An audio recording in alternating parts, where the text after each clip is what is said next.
At dahil meron na nga daw nitong Dukito Burger dito sa Pinamalayan, ay talaga namang dinayo agad namin ni ate. Dati nakikita ko lang to sa mga post ng mga nasa Manila, pero ngayon meron na daw dito sa Andox Pinamalayan, kaya naman tikman natin. Gustong gusto kasi namin yung lasa ng Dukitos dito, kaya naman tinry na namin kasi mukhang masarap, kaya bumili na kami ng tig-isa kami ni ate for only 80 pesos ang isa niya. Gustong gusto ko nga pala ang mga chicken dito, inihaw man or prito dito sa Andox kasi napakasarap at malasa pa.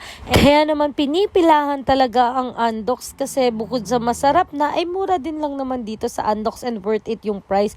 Habang naghihintay kami ni ate, naisip namin bakit kaya Andox ang pangalan nito, kaya kung alam nyo i-comment nyo dyan. And okay na nga pala yung order namin, tinake out na namin siya para sa bahay kami makakain. So ito nga pala yung palayok ng Pinamalayan, and pagkadating ay tinikman ko naman agad siya and nag-vlog ako guys. I-upload ko itong vlog ko na ito sa next video, and tingnan nyo naman takam na takam talaga ako dyan kasi amoy pa lang mukhang masarap na, and tingnan nyo naman siya, ang laki ng chicken niya.